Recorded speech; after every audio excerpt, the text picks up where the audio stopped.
Welcome to the Catholic Kiwi podcast.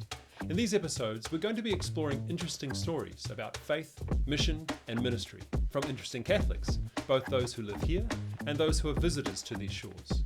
We hope you'll find some inspiration and encouragement from these stories as you go about living your everyday faith as a Catholic in Aotearoa, New Zealand. Thanks for tuning in.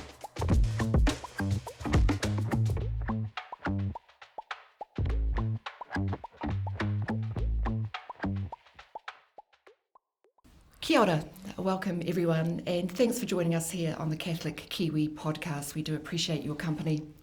Our guest on this episode is Archbishop Paul Martin, a member of the Society of Mary, the former Bishop of Christchurch, and the current Metropolitan Archbishop of Wellington. Archbishop Paul, welcome. Thanks very much, nice to be here.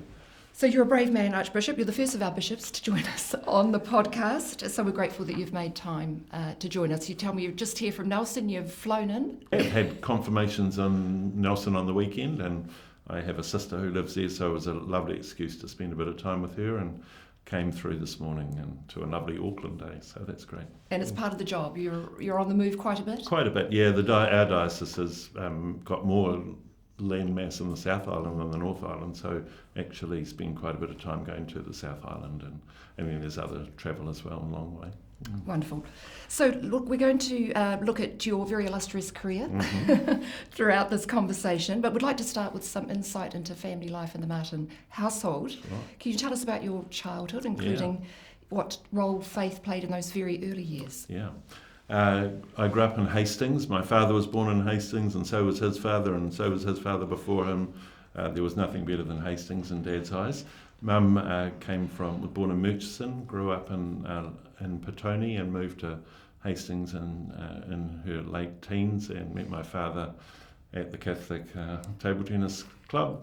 Got married, had 5 kids, and of which I'm the eldest. Dad was a builder. Mum stayed at home, looked after us until my third form year, when she went to run the tuck shop at St John's, where I was a third former, and she stayed there for 26 years and provided sausage rolls and things to boys at St John's. And as I say, Dad was a builder, and very humble, sort of not wealthy, pretty simple family life, really structured but really secure. We had dinner every night at 5:30 and did all the things that lots of Kiwi kids did in the 70s and 80s at that time. Faith was both Catholic families, had grandparents there, aunts, uncles, cousins, everyone was Catholic, but very sort of just normally Catholic, for want of a better word. At that time we went to Mass on Sunday, we said morning prayer and prayers at night. I can still rattle them off if you like, and we'd say the Rosary in May and October, and it was just what we did and how we were, and so Mum and Dad weren't big talkers about faith. We just did it, and we had a good parish, and we lived about 50 metres from the church, so it was very close. The school was even closer, and St John's, where I went, was just down the road, and it was all very local and a really very happy, and faith was just what we did, really, in a good sense. And you went on in St John's to become head prefect. So do you? Yes, we've dug deep to find these facts. Do you reflect on what that taught you about leadership? Sure. Yeah. Yes, it did. St John's wasn't a big school. I think there were about 350 of us. So, but it was a surprise at the time. I wasn't expecting that to happen, and it certainly did teach me about leadership, trying to, encourage guys to do things and get stuck in and do the things that we wanted to do. Working with the priest, it was a Marist school, so the principal was a Marist, and so working in with adults and that sort of relationship, and so it was a good experience of it, and at times it had its moments, like everything does, but it was good. I really enjoyed school, and it was certainly quite a lot of my vocation came from that. Indeed. So your vocation was one that appears to have developed at quite an early age. Can you remember? Was it a calling that was very sudden, or just came up quietly? Yeah, I grew up in Hawke's Bay in those days. Our parish was a Marist parish. The priests were Marist. The seminary was in Napier. I'd had 2 cousins who had gone to the Marist seminary who were older than I was, but had been over there myself as part of school things that we used to do in those days. So it was and the people that taught us had quite a lot to do with them because we lived close to the presbytery, and so it was really I got a really nice look at what that life was. I found that really appealing. I really liked I thought being a teacher was a really worthy and good way to be a priest and a teacher and to live in community and to in that Marist world at that time, and so that's what I. So it was natural. There wasn't a big flash moment where I suppose people would ask, people ask kids, what do you want to do when you leave school? I go, I don't really know, but I was never very worried about it, and I guess it was really I think I probably had a sense of it, but not being pushed or pressured. And then it was really in my 7th form when you're trying to decide, it was like actually, yeah, this is what I want to do. And in those days when you could go to the seminary when you finished school, so I applied and got accepted, and away I started in 1985 as just turned 18, And how did your mum and dad react? Were they? Yeah, they were really. Mum and dad never put any pressure on us about, it'd be great, one of you should be a priest, or it was never any of that. It was really, if that's what you think you want to do, and that makes you, that's fulfilling, then they were supportive. In that sense, yeah. And brothers and sisters, they reacted to having a big brother as a priest? I don't know really. I mean, that's an interesting question. I suppose one of the things when you go to the seminary is it's 8 years of it's 8.5 years of training, and so I think your siblings sort of just get used to the fact you're in the seminary, and then one day you finally become a priest. It's sort of, I don't think it's suddenly it sort of just emerges, I think, in that sense. And my siblings were always very supportive, but I'm still their brother. I'm still Paul. They know all my faults and failings, and so they help me keep it real. Yeah. And any doubts during that 8 years of formation? No, not really. It was a tricky time. The seminary moved from Hawke's Bay to Auckland, and towards the end, it was a time of real change within the Society of Mary, and so there was that sort of. It wasn't a super stable time in that sense. So it was quite a preparation, I think, for the reality of what emerged in the subsequent years. But no doubts that actually made me think, actually, no, I don't want to do this. Or I think it sort of just has always sat sort of naturally, I suppose, with me, which I'm very grateful for. And do you still have friendships from your seminarian group and your brother priests? Yes, I do. Yeah, and very much so. Because it was when I went to the seminary in 1985, there were 45 of us in formation over the 8 years, and when I got ordained in 93, there were 9. So it was a real time of change for society and the church and seminaries and things. So. Yes, yeah. Do you reflect on that fact for priests going into ordination now, that they haven't got as much support around them? Yeah, it's I think it's certainly different now than it was. It was big, and it was institutional, not in the terrible sense of institutional, but it had a structure that is very different now, and I think it, in lots of ways, formation now prepares people for the reality of what life will be like now, in a way that our formation was different from. Things changed, and to be fair, formation changed over that time, but it was sort of finding its new way. And when we moved to Auckland, we lived in 2 houses, and rather than a big 100-bedroom seminary and things like that. Yeah. So continuing our This Is Your Life questions, during your priestly formation, you spent time in an Aboriginal community in the Northern Territory. What are your memories of that experience? Yeah, that was, I finished, we used to do a secular degree as part of our seminary studies so we could be teachers.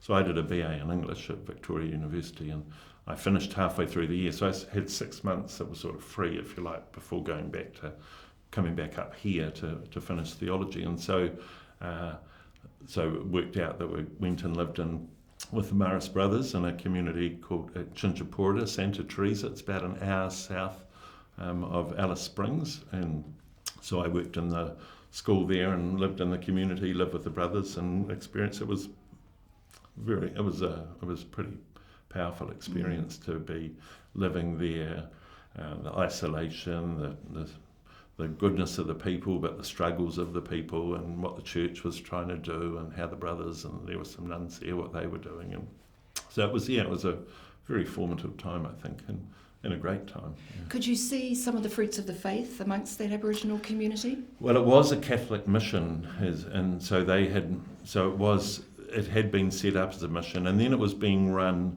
more as an Aboriginal community. They had a community structure which the church sort of supported, rather. So, I mean, the church was, when you came down the main road, the church was right at the end of it. It was right at the heart of the place, but it was pretty. There were lots of. I wouldn't say it was sort of packed every Sunday, but the church was very much part of people's lives, but they had lots of other things going on in their lives as well. So following your ordination, you studied in Rome. No, I didn't. Tried to be a teacher. My note's wrong. You didn't study in Rome. I didn't. No, that's... Correct me. I know. I wish I did. But no, as part of our seminary training, we used to do a STB, a baccalaureate, through the Angelicum in Rome. So we studied here, had 3 3-hour exams and 3 15-minute orals, and which covered all your seminary course. So it was quite intense. And then if you passed, you got a baccalaureate from Rome. So I do have an STB from the Angelicum, but it was basically earned in Napier and Auckland, not in Rome. Well, thank you for your honesty. I know, I wouldn't want people to...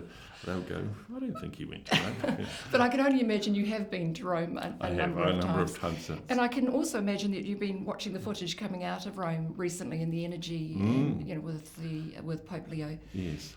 Is it an environment that energises you when you're there? Well, I lived there for a couple of years, later on with Marist. So once living in Rome is both wonderful, and you experience Rome for all its good and challenges. So going back has all those memories, but I was at the last 2 sessions of the Synod, and I lived at Santa Marta where the Holy Father lived, and so it was a really privileged time, and we just walk across and through the back door and into St. Peter's for Mass, and all these other people are lining up for ours, and it's very, very fortunate, and so I feel very privileged to have had all those sort of experiences, as well as when we went on Ad Limina in 2019, we had an hour and 20 minutes with Pope Francis, just the 5 of us talking with him, and so it's really those are very memorable and powerful experiences. So I feel very, very, very fortunate and privileged to have had those. And the whole Italian culture, or the food, you immerse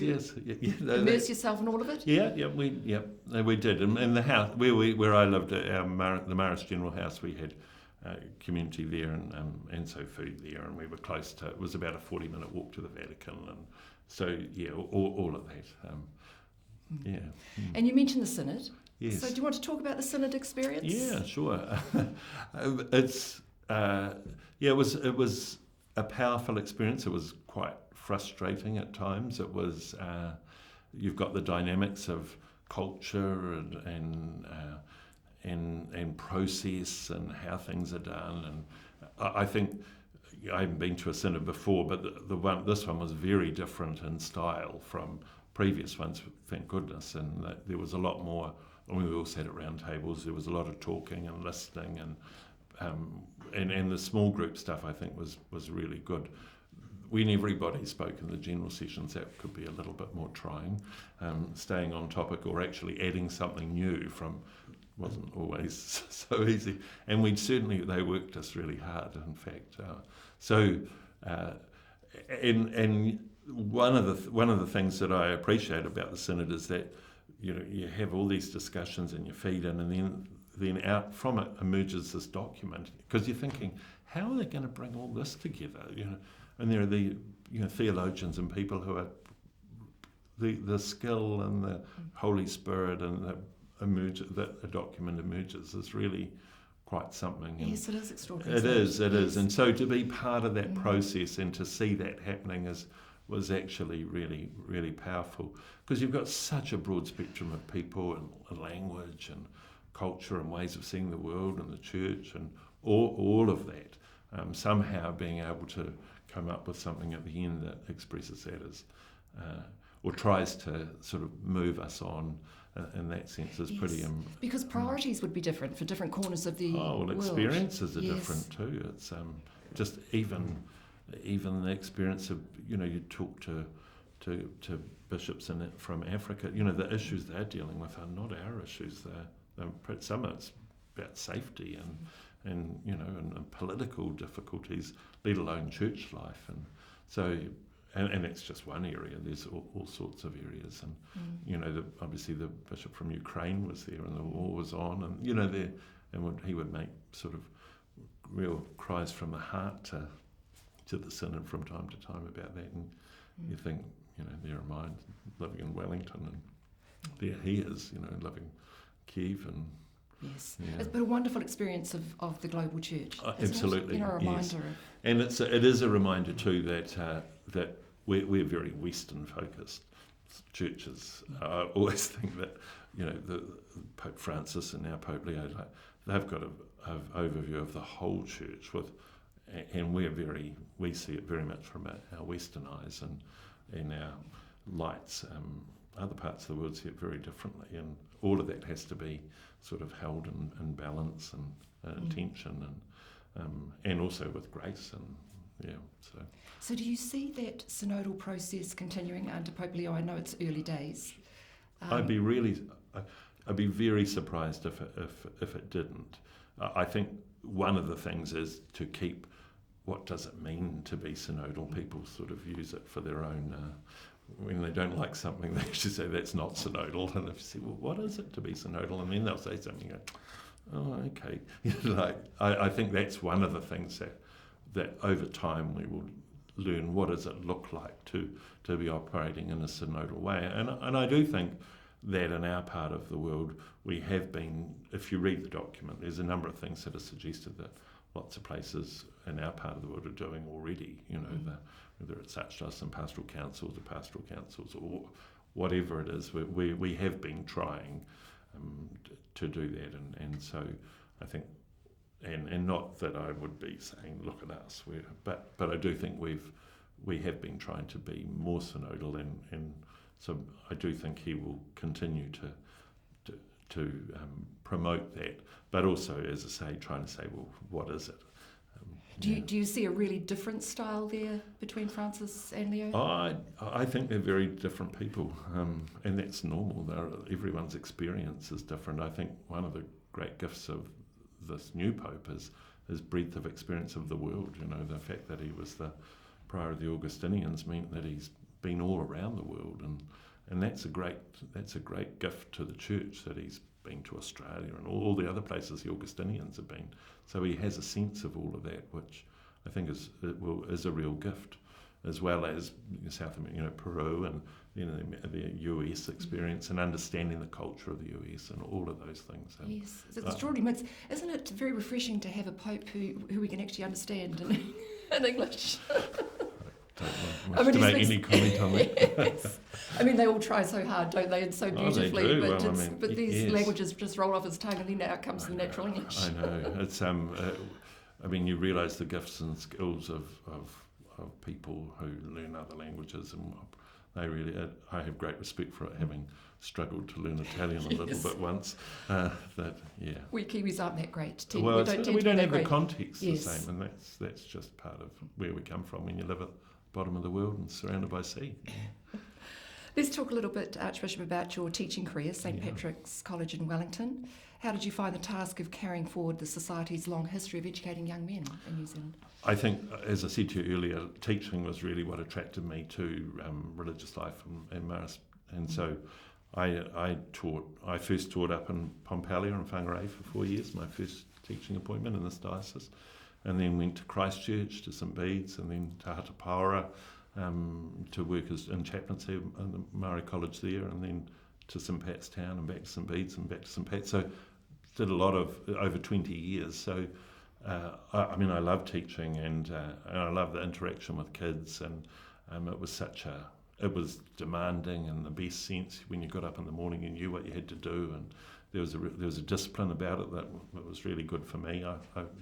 I found that a good structure. And we had communities of Marist who were working in the schools in those times, which were good too. My last appointment was as principal at St Pat's Town, and that always, it was funny because I'd been moved to St Bede's. I'd gone to St Bede's as the deputy principal, and it was my second time there, and it was great. It was such a great experience, and in the second year, the principal of St Pat's resigned, and so I applied for the job because only so that they would, if they picked someone else, I would have been really happy because I was really, and they didn't. So it was actually a real wrench to leave St Bede's to go back to St Pat's. But I love St Pat's. It's and I love St Bede's. I loved all the schools I've been in. They're all different, but there's something. It was deeply multicultural. A real range of kids, rich, poor, everything in between. Everybody had to learn how to be and to get on, and the chance, if you want to influence what happens in a school, then be the principal, and that's so. And it was a privilege. I used to, the building, it's been pulled down now, but used to walk along to the staff room every morning, and on the walls would be the 17 previous principals, number of priests, and then 5 lay people. Then you had a real sense of, look, this is not my school. This is a school that's had all this history and work, and I'm playing my little part now, leading it, and someone else will take over, and they have, and I found that really encouraging and quite freeing in a way, because if you think it's mine, then I think you get it wrong, and I think that's the case in the church and everything actually. And as principal, what percentage of time do you spend with staff and what percentage with students? Yeah, it depends really. I think, obviously, principal is, a lot of work is with staff, and then the relationship with the kids is different when you're the principal than, say, when I was a deputy at St Bede's. I was pastoral, had lots to do with the kids, much less so, although I would stand outside every day up at the end of the day and say goodbye to the kids and make sure their uniform was tidy, and I'd go in the yard, and so it was that sort of interaction with kids really. But you are the principal, and that has a place and so it's a different relationship than the kids that I taught, say, which you see every day, and that's it comes with you have to sort of get used to that, and even with the staff, it was I'd been a teacher at St Pat's with the staff, and then now I came back 2 years later as the principal. That's a different relationship again, and that sort of was probably really helpful for preparing what actually turned out to lie ahead for me in the future. And would you regard yourself as ambitious? It doesn't sound like you are. It sounds like you just leave it to the Lord and you follow where He leads. Yeah, no, I hope so. Yeah, no, certainly the things. I think in school, I probably had a sense that I could do this. I could be a principal, and I'm a good administrator, and I think that was my strengths. And so, in that sense, it wasn't I want to be a principal, but if there's a calling in a place, then and certainly later on, I never had any sense of wanting to be a bishop. Yes, indeed. So we can talk about that later. Yes, well, let's move. We're just about getting to bishop. You would later serve as part of Society of Mary's leadership team in New Zealand, and then as General Bursar, something akin to a Chief Financial Officer. How did taking on these important roles fit into what you had expected life as a Marist would look like? Yeah. It was a real wrench when I was asked to leave school to go to work in the administration. That was probably the hardest decision, like the hardest saying yes to a vow of obedience that I've experienced, I'd say, because it was leaving 20 years of something to go into administration. So that was, but when I look back now, it all fits into what's happened subsequently, and if I'd said no, then probably and stayed at St Pat's, my life would have probably been very different than what it is now. It was good exposure. I became the provincial bursar for the province, New Zealand province, and assistant provincial. So there's sort of working with the confreres and overseeing the money in terms of.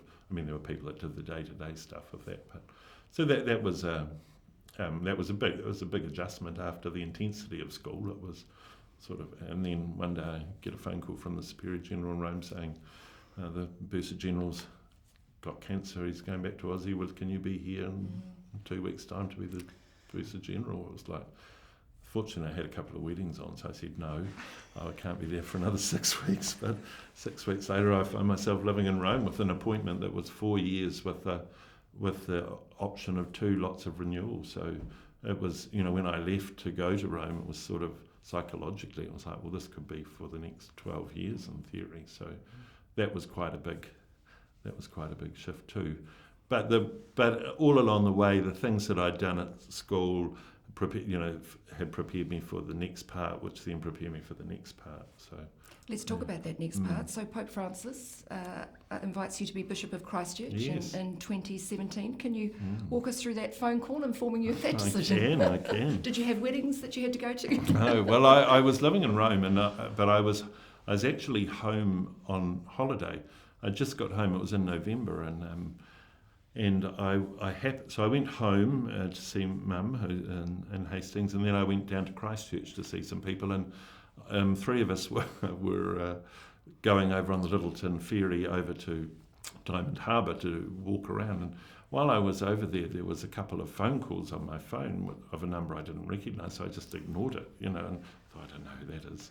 In fact, it might have rang the night before and then the next morning. And so when I got off the phone, there was a text from saying, it's the Apostolic Nuncio, would you please give me a call?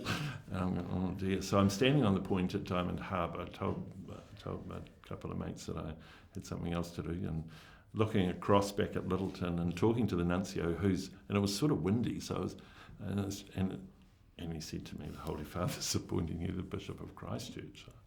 Will you say yes? And I was like, well, I didn't really have a good enough excuse to say no. Do you think they would expect you there and then? Too much? Well, I think they want you to. Yes, they do. So, to be fair, I had heard that I was being considered, which is not supposed to happen. But I thought you always have 3 names, and I thought, look, it's called a turner. I thought I'm just turner filler. I'm one of 3 names. You've got to find a third. So I really didn't seriously think that it was going to be me. So I had a bit of time to think, and then think, no, it's not. But so then I had to, and then of course not allowed to say anything until it's announced in Rome, and so you have to do a bit of work behind the scenes with comms and stuff, and then it was supposed to be announced on the Saturday night in Rome, lunchtime on Saturday, and the fellow who was looking after the desk was sick or wasn't there, and it didn't happen. So we had all the stuff geared up to go out for masses on Sunday morning, and then it didn't happen. So I had by that time, I had rung my mother and, I was going to say, and my siblings and said, look, this is going to happen. And then I had to ring them and say, this didn't happen, don't say anything until Tuesday.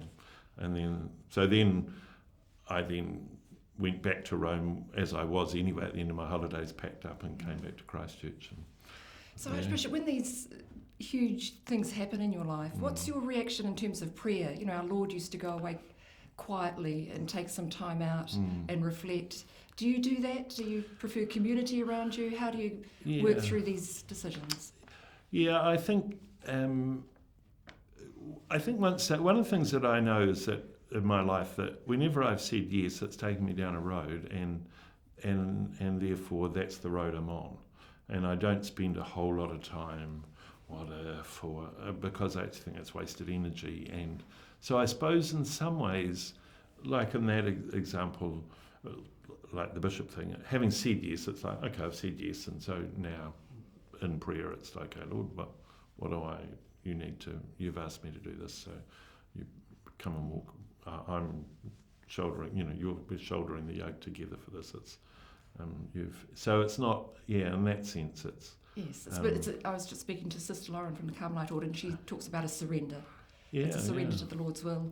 And I mean, that was one of the great freedoms of a vow of obedience in religious life that I learned and experienced, that if I think when you start plotting and planning your own things, it always ends up being so much less than when you say, okay, and so I'd experienced that enough, I think, over the years and places I've moved and been asked to do, that I didn't, so it's sort of, it is a surrender, but again, not in an overly dramatic way. It's just like, this is the life, and also it's an acceptance of change too. It is. Clearly and you're a person who can do and that. I've had Yes, lots of change, yes. probably, and when I die and they publish where I've been, they'll go, "What's wrong with them?" Because usually all the difficult people get moved all the time, and and that was one of the things. The longest appointment I had in my first 25 years as a priest was the 6 years at St Pat's in Wellington, which is not very long really.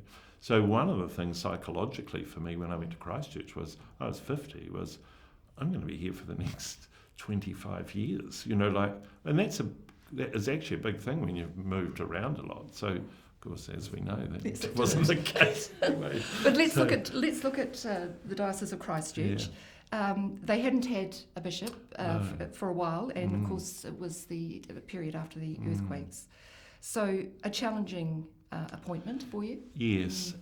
Yeah, well, I went knowing, obviously the cathedral was the big thing that people were talking about, because Bishop Barry had sort of just held it in place, and then he got sick, so he wasn't really up, and then he died, and then of course when Monsignor Rick was the apostolic administrator, he couldn't move on it either. So there was quite a long time. So when I came in, there was certainly, that was what's he going to do about the cathedral, sort of, which I thought, well, this is what I'm being asked to do as I come in. So, but in fact, the other things for me was there was a secondary school called Marian College, which had been lost at school, and I was really keen, I suppose, to reflect my bias, to get Marian sorted, and that's what I think I said, that Marian College and the cathedral are the two first things. So that's so Marian was actually the one we did first, and the cathedral came. That came along. And a lot of expectations on you. You can't please all the people all the time. When I got ordained, my father said to me two things. He said, "You're never going to please everyone, and you can only do what you think is best." And that's what I've always held on to, and that's exactly the case. And it's, it's never easy, and that the decisions that you have to make, and that there are going to be people who are disappointed or angry, and I don't take any pleasure out of that at all. And if you could please everyone, that would be great. But I suspect nothing would ever get done if that was the case. So it was a case of looking at the financials, looking at the Christchurch, what was happening, looking at what was happening with the Anglican Church, and then having to make a decision. And by far the nicest church in the country, the Catholic Cathedral in Christchurch, I always thought. It was really spectacular. Yes. And so it was deep. I was living in the house right next door to it. So, but you're seeing it in all its brokenness even before we did anything with it. There was no question that it could be saved, unlike the... No, well, it could have been. It could have been. It would have been basically rebuilt. That's the Anglican cathedral's a bit the same. Most of it's sort of brought down and rebuilt again. But at that time, they were saying 150 million for that to happen, and we just know that any of those projects are never 100. It's never what they say. It's always more and more. We just didn't have the resources and the capability to be able to do that, and so it was. The decision really was to say, well, thank you for the blessings of this place, and we'll do something new. Yeah. And so, something of a late Christmas present, Pope Francis appoints you Archbishop of Wellington January 1st, 2021, meaning you would succeed Cardinal John Dew when he reached retirement age. And how did you receive that news in your Well, unlike the first time, I did not know I was on the turner for Wellington, and so it was the fourth Sunday of Advent, and I'd just celebrated the 10 o'clock Mass at the Cathedral, and I was in the car, and I just pulled out on Manchester Street and was going down Salisbury Street, I think it was, and the nuncio rang and said, the Holy Father's appointed you co-adjutant Archbishop of Wellington, and I nearly drove into Briscoe's. It was on the left, and surprised, because I was not expecting that. So, so that was a surprise, and and yeah, and it wasn't actually. That was quite a wrench to leave Christchurch. Had made quite a lot of difficult decisions and we'd reorganised parishes as well, and that's really hard for people. And one of the things was that sense of like, well, I'm going to be here with you. We'll go through this together, and suddenly, from that moment that it's announced you're not the person anymore, and that's okay. I mean, that's how it works. But it was, I was really surprised. And what's that handover like to the bishop coming after you then? Would Yeah, you well, feel like you've got unfinished business? Yeah, well, and again, it was timing-wise, it was really difficult because we've made a number of big decisions, including a new site for the cathedral, and then that happened, and so that stopped. I became the apostolic administrator, so I can't make any more decisions about what we do then. So it goes into hiatus, if you like, and that was 18 months before Bishop Michael was appointed to Christchurch. So again, Christchurch had that time of having to wait, and then Bishop Michael comes in. He has to get up to speed with where it all is, and then he has to make his decisions. And in the meantime, I go to Wellington and to be with Cardinal John, who is still the bishop, and I'm there sort of waiting. How are you feeling today, Your Eminence? So it was a strange. It's interesting times. But I mean, Cardinal John's such a lovely, gracious man, but it was when you're used to being the bishop, and then you're waiting for the next one to.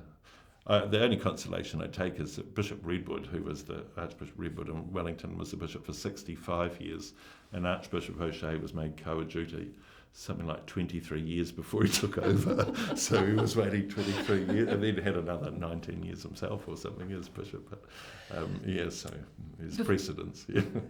Before we look at your position now in Wellington, you mentioned redrawing parish boundaries, and that's happening across the country, isn't it? It is, and yeah. I'm sure you see very disappointed people, but are there joys in amalgamating parishes too? Do you see some good fruit coming out of that? I think it's absolutely essential.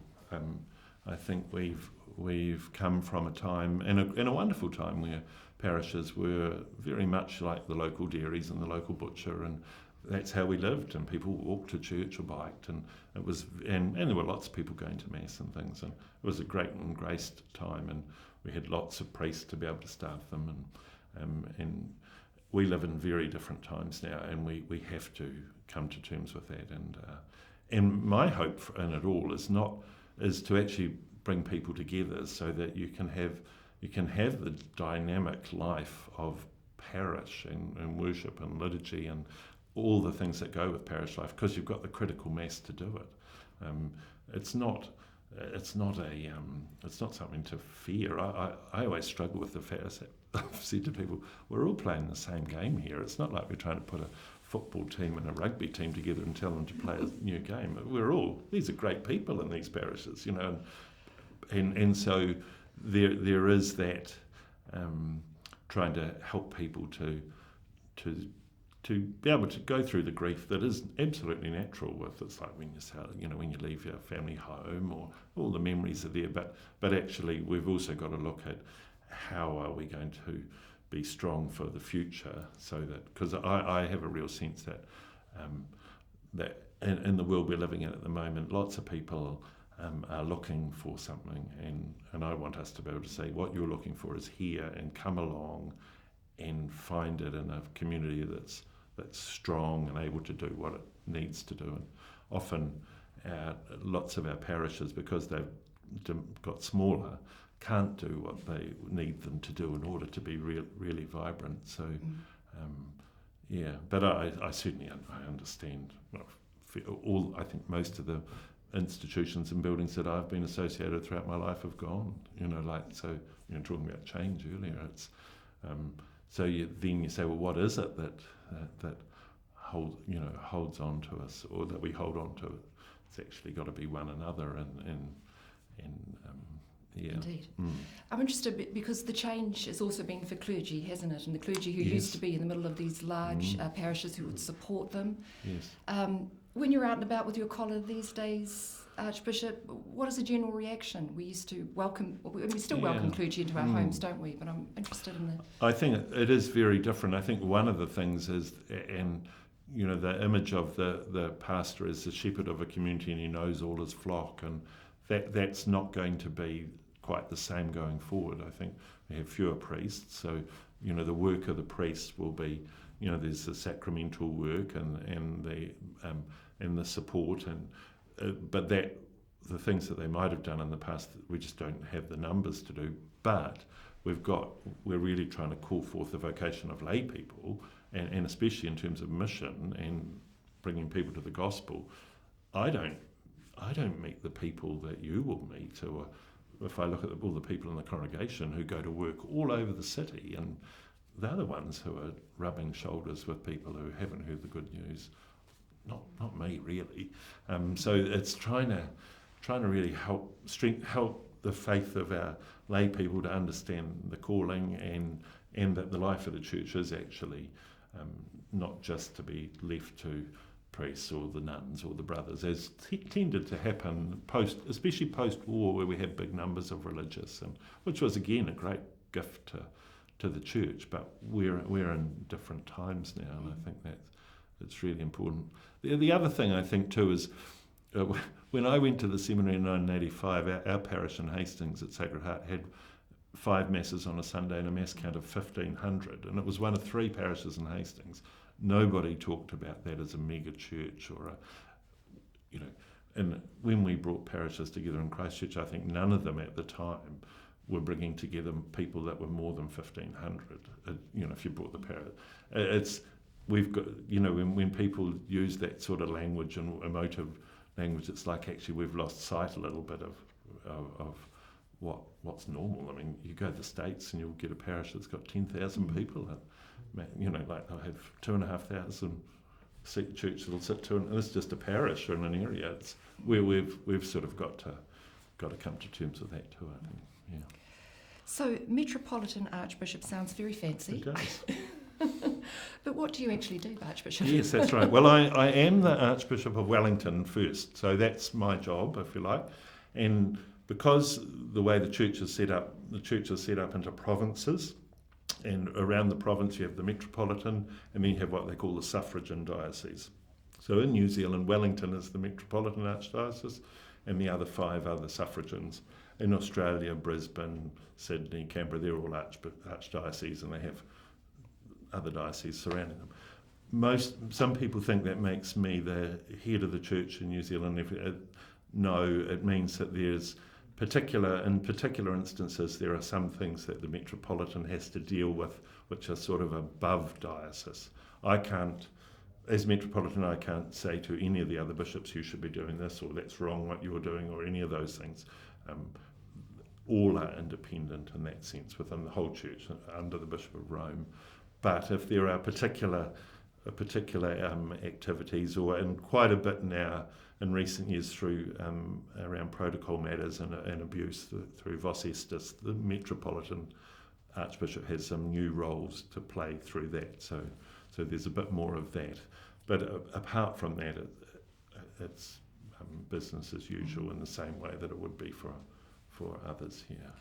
You mentioned your brother bishops. How often do you gather in any given year? And I can only imagine that that's a major support for you. Yeah, it is. We meet together 4 times a year. We have two meetings of 4 days each in May and November, and we meet for a couple of days in February and in September. And we've also, in the more recent time, we have a Zoom call on a Friday morning every second week, just to check in, make sure we're okay, and anything we want to discuss, which is really, I think we're really it's a bit like when you're a school principal, you need other principals understand what, even though, and I think it's the same with being a bishop, and it's just is what it is. But we are really trying to work together, because I think New Zealand is not a big country. Catholic-wise, we have 450,000 Catholics. That's I think Melbourne has 1 million Catholics, and it's the Archdiocese of Melbourne. So we've got to learn and be better at sharing resources and talking to one another and working together. And when you speak with each other, are you all picking up, even anecdotally, more of a hunger and a search and more inquiries in the Catholic faith here in New Zealand? Yeah, I think that would be an accurate comment to make. The country is very, New Zealand is diverse in the way that, and the Auckland Diocese is significantly bigger than the rest of us. So the dynamics are different in different places. But yes, in general, there would certainly be a sense that people are inquiring, looking, people joining. I think even people's feeling around the church is. The Royal Commission had been such a strong focus, and we very rightfully were acknowledging what had happened and the effects. But Pope Francis has had a very big impact in the secular world with how he was and how he spoke. And when he died, the coverage was extraordinary, really. You would think that a pope had never died before, but it was really wonderful, and people who would never have thought of those things were thinking of those things. So I do think there is a sense, and as a society, we as people are often struggling or trying to find meaning, and I think the gospel and the good news is what gives us the reason for understanding why we're here and what we're heading for, And Archbishop, if somebody is listening today with those thoughts, thinking about the meaning of life and thinking possibly about the Catholic faith, what would be your advice to them? Well, I'd really encourage them to either approach their local Catholic church, but that's quite a big step. Or we have the Catholic Inquiry Centre, which is one of the been a significant part of the evangelisation life of the church over many years. To contact the Inquiry Centre, who have information, but who can also then put people in touch with the right people and right places to be able to support a journey of faith or an inquiry. Or lots of parishes now are running Alpha as a way for, and that's not just for parishioners; it's for anybody. That's quite a sort of safe and good way to be able to go and just talk about things of faith, which are not. Alpha originally is an Anglican program, so it has a Catholic component, but actually it's just talking about the big issues. Those are.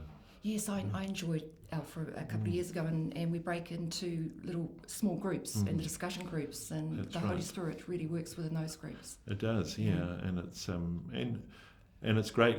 Part of it comes out of the Divine Renovation movement, which is quite strong in the church at the moment, and we're doing quite a lot of looking and work with that uses Alpha quite a lot as a tool as part of that, and so I really encourage people to go to Alpha and experience that.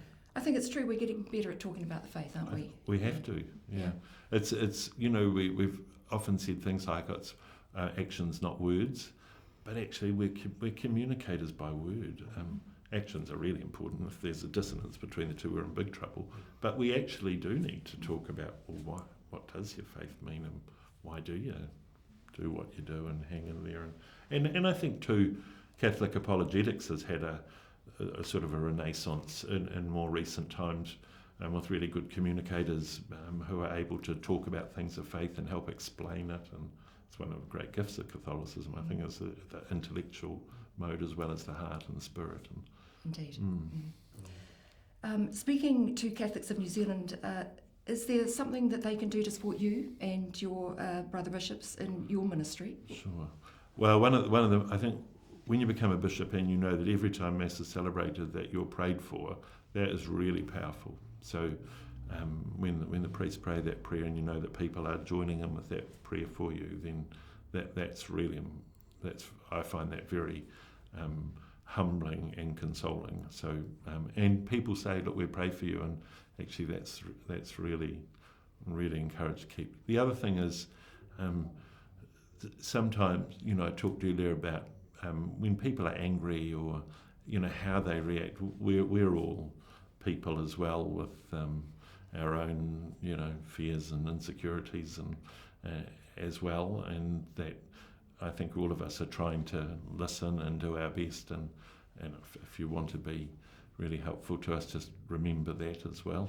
A little cry from the heart. Not that people are terrible at all, but at times you sort of think, would you really say that to someone? You know, like people write and you go, would you really want to say that to someone face to face? Or, but...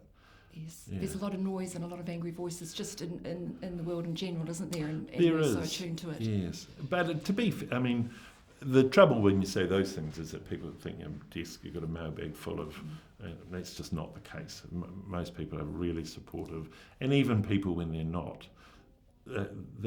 I always think that they're writing in because they are really concerned, and I think what's hardest is when they sort of say, you think this or you do that, and it's like, no, that's not, that isn't where it's not coming from that place. And I suppose it's about trust, really, trusting that we as bishops are trying to listen to the Holy Spirit as much as we can. Yeah. Finally, Archbishop Paul, thank you. You've been so generous with your answers. It's been so enjoyable. But we do ask 3 quick-fire questions at the end. Who's your favourite saint and why? Yeah, I think my favourite saint is St. Peter. It's a bit cliche, but I really like St. Peter. He bumbled around and he got it wrong and he mucked up, but he still went on to lead the church and to do that. I think there's something, I find that very reassuring. So, yeah. And what's a quirky Catholic habit that you secretly or not so secretly love? Yeah, that's I actually, in more recent years, when I get out of bed in the morning, I kneel down by the side of my bed and I say 6 little prayers. And there's something about that that's sort of incredibly childlike, but actually really powerful. And I think, I don't know if that's a particularly Catholic thing, but that practice is something that I've really come to treasure. Lovely. And finally, what song or hymn stirs your Catholic sentiments? Yes, Be Still My Soul. Does that go way back to... No, it doesn't. I never heard it. The first time I heard it was in the chapel at St. Pat's Silverstream when a Marist had died, and we were seminarians, and we went off and all these people singing "Be Still My Soul." I think that's well. And you remember the moment you heard it, and it stayed with you ever since. Yeah, and the sentiments and I think that's the one for me. Lovely. Yeah. Again, thank you, Archbishop Paul. It's been an absolute pleasure.